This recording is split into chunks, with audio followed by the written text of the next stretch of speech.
Assalamu alaikum students. Today is our lecture number 7 which is about assessment of total uncertainty in final result. कि आपके पास जो answer आता है उसमें uncertainty को आपने कैसे काउंट करना है या किस किस मेथड में आपने अनसर्टेनिटी को किस तरह डील करना है।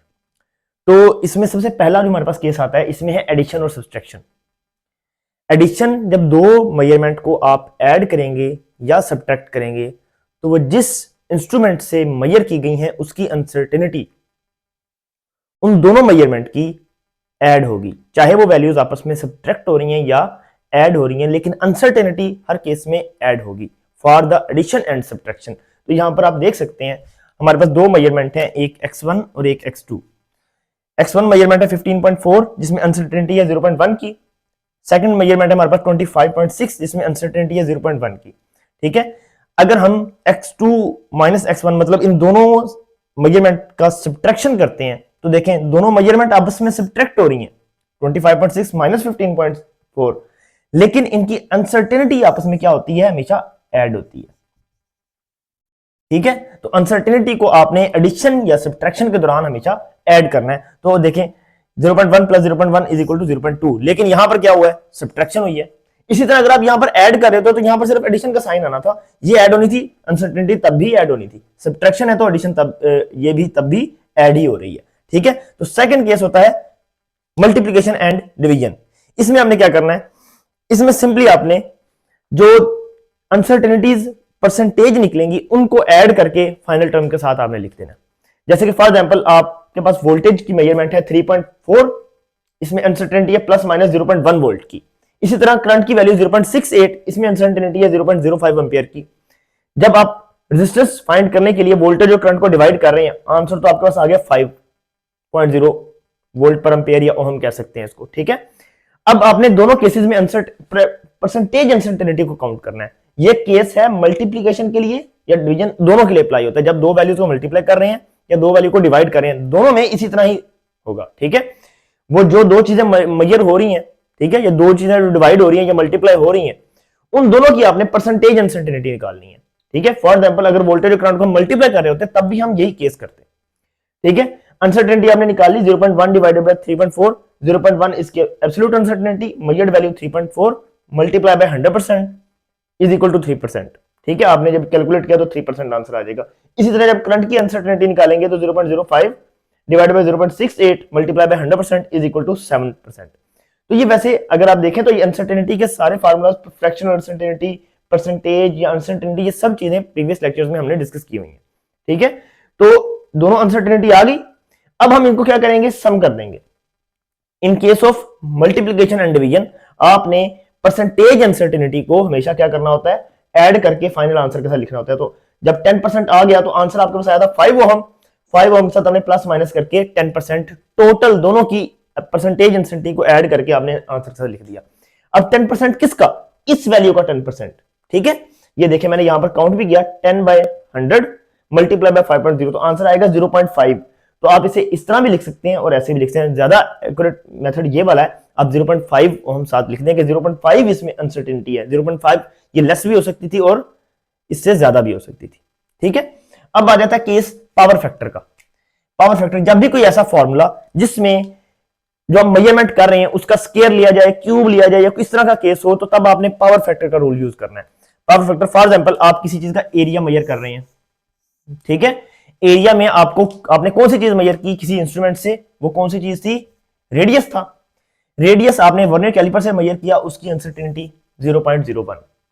ठीक है, एरिया तो हमने पाई को आर स्क्वायर से मल्टीप्लाई करके निकाल लिया, एरिया आ गया, लेकिन अभी हमने अनसर्टेनिटी की टर्म को इसमें ऐड नहीं किया। वो कैसे निकालेंगे, परसेंटेज अनसर्टेनिटी कैसे निकलती है, absolute uncertainty divided by measured value multiply by 100%।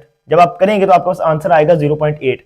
लेकिन पावर फैक्टर है, पावर फैक्टर में देखना है जो आपने परसेंटेज अनसर्टेनिटी निकाल ली है उसको उस वेरिएबल के स्क्वायर से मल्टीप्लाई करना है।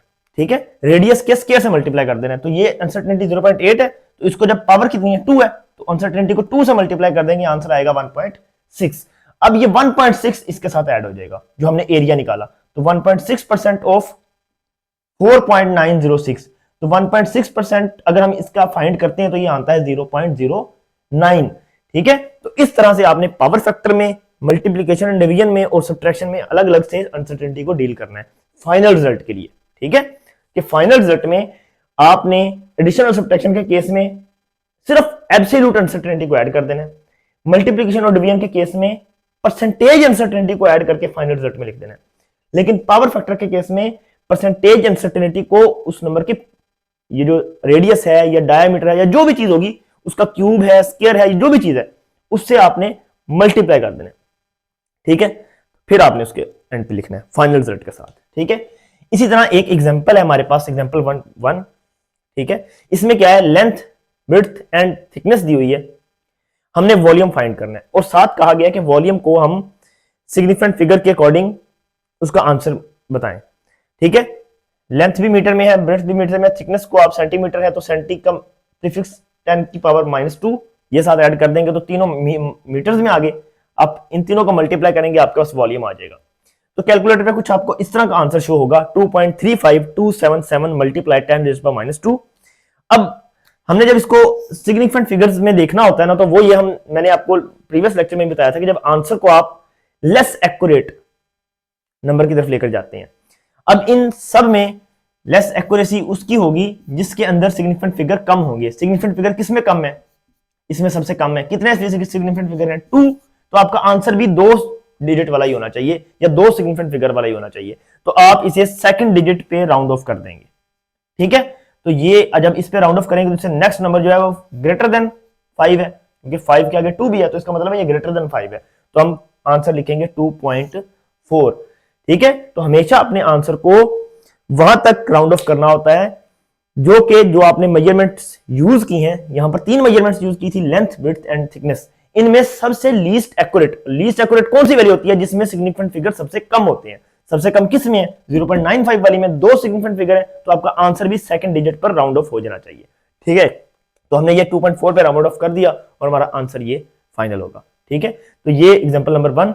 इसके साथ हमने अनसर्टेनिटी को देखा कि फाइनल रिजल्ट में किस तरह ऐड करते हैं। एडिशन और सब्ट्रैक्शन के केस में आपने ऐड कर देनी है, मल्टीप्लिकेशन डिवीजन के केस में परसेंटेज अनसर्टेनिटी ऐड करके फाइनल रिजल्ट के साथ लिख देनी है, और पावर फैक्टर के केस में आपने परसेंटेज अनसर्टेनिटी को पावर से मल्टीप्लाई करना है। जो फॉर एग्जांपल रेडियस की पावर है स्क्वायर, इसी तरह किसी फॉर्मूले में अगर क्यूब होता है तो आप फिर इसको 3 से मल्टीप्लाई करते हैं, अगर पावर 4 होती तो 4 से मल्टीप्लाई करते हैं। तो जितनी पावर होगी आपने अनसर्टेनिटी परसेंटेज वाली को उससे मल्टीप्लाई करके फाइनल आंसर में ऐड कर देना। ठीक है, आई होप कि आप लोगों को ये लेक्चर अच्छे से समझ आया होगा।